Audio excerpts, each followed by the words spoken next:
Margaret's doctor looked at her creatinine, 1.6, and said those three words every patient wants to hear. You're fine.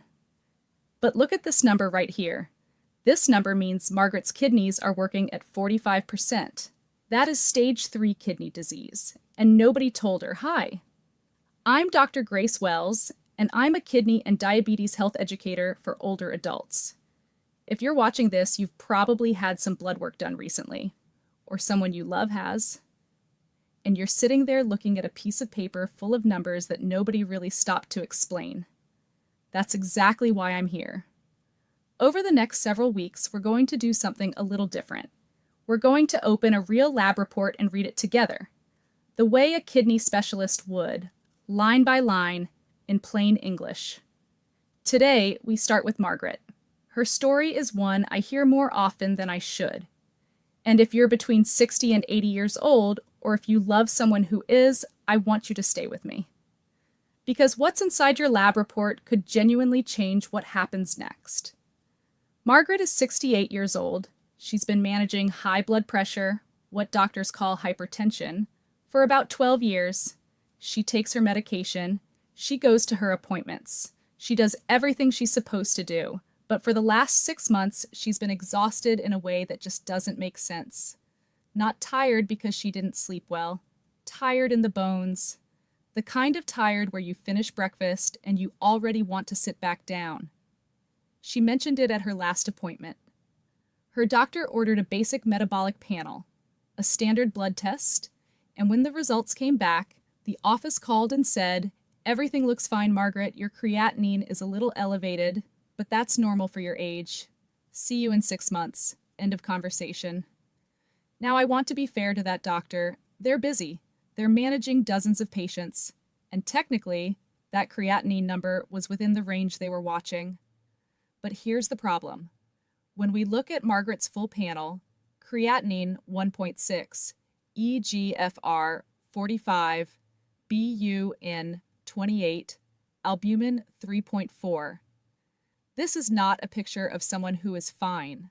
This is a picture of someone whose kidneys are sending out distress signals, and those signals were hiding in plain sight. Let's start with the number her doctor did notice. Creatinine, 1.6 milligrams per deciliter. The reference range on most lab reports shows something like 0.5 to 1.1 for women. So 1.6 is clearly above that. And yet her doctor wasn't alarmed. Why? Because creatinine is tricky. And in older adults, especially women, it's one of the most misread numbers in all of medicine. Here's what creatinine actually is. Every time your muscles work, even just the quiet, low-level work of walking to the kitchen or holding yourself upright, they produce a waste product called creatinine. Your kidneys then filter that creatinine out of your blood and send it out through your urine. So the amount of creatinine your body produces depends heavily on how much muscle mass you have. Here's where it gets important for Margaret, and for you. As we age, we naturally lose muscle mass. It's a process called sarcopenia. Don't worry about that word, just remember what it means. Less muscle as we get older. It's completely normal. But it has a real effect on how we read creatinine levels. A 68-year-old woman like Margaret has significantly less muscle than she did at 38. That means her body is producing less creatinine overall. So if her kidneys are struggling, if they're not filtering the way they should, the creatinine in her blood might still look relatively okay on paper. The scales balance out, her creatinine looks acceptable, her doctor isn't alarmed, but the kidneys are still failing to do their job. This isn't a failure of her doctor, it's a limitation of creatinine as a standalone test. It was never designed to be read alone. And this is exactly why, in 2009, the National Kidney Foundation moved to a different measurement as the primary tool for assessing kidney function in adults. That measurement is the eGFR, and it's the number that changes everything for Margaret. eGFR. It stands for Estimated Glomerular Filtration Rate. The word glomerular refers to the tiny filtering units inside your kidneys. There are roughly 1 million of them in each kidney. Remarkable when you think about it, your eGFR isn't something the lab measures directly. It's a calculated number, derived from your creatinine level, your age, your sex, and sometimes your body size. The formula adjusts for the muscle mass problem I just described. In other words, it corrects for Margaret's age. And when it does that correction, the result looks very different from what creatinine alone would suggest. Here's how to read eGFR. The number represents the percentage of kidney function still working. An eGFR of 90 or above. Your kidneys are working at 90% or more. That's stage 1, normal or near normal. 60 to 89 is stage 2, mildly reduced, worth keeping an eye on. 45 to 59 is stage 3A. This is where Margaret is. Her kidneys are working at roughly 45 to 59% of their full capacity. They're still functioning, but they are under real measurable strain. 30 to 44 is stage 3B, more significant reduction. 15 to 29 is stage 4, severe. This is when doctors begin preparing for the possibility of dialysis.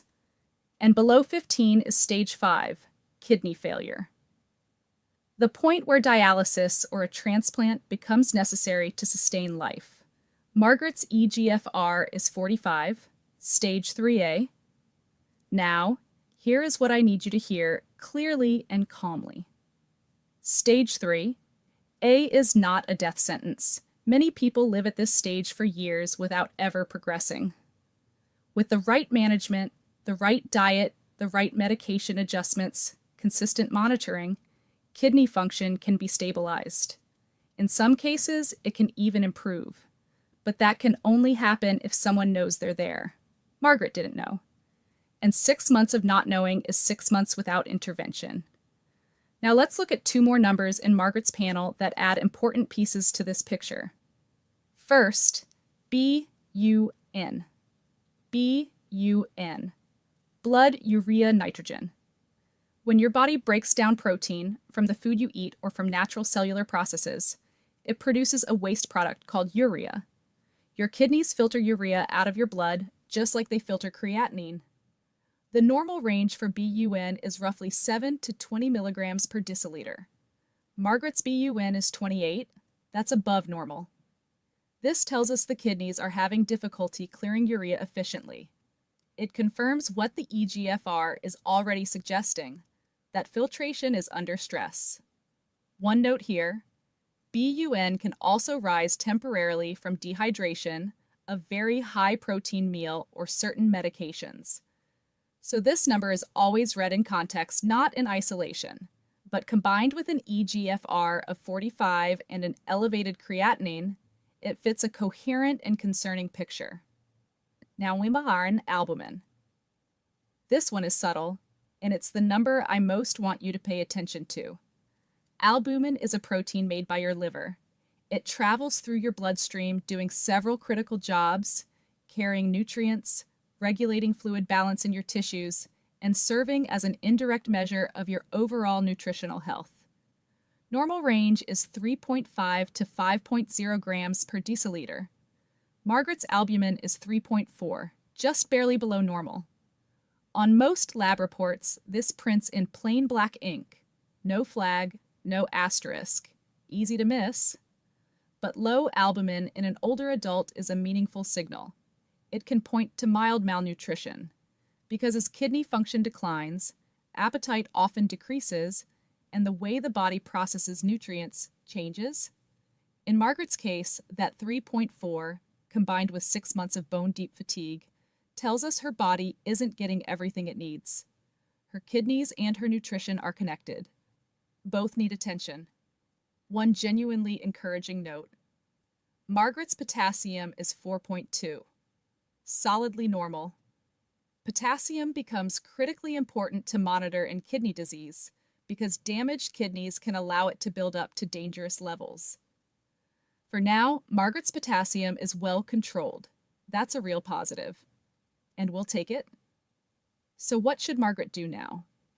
I want to be very clear before I say this. I'm not her doctor. I'm not your doctor. Everything I'm about to share is educational. It's meant to help you have a better, more informed conversation with your healthcare provider, not to replace that conversation. With that said, here are 3 concrete steps that any kidney specialist would consider appropriate for someone in Margaret's situation. Step 1. Margaret needs to see a nephrologist. A nephrologist is a doctor who specializes in kidney disease. This isn't about second-guessing her primary care physician.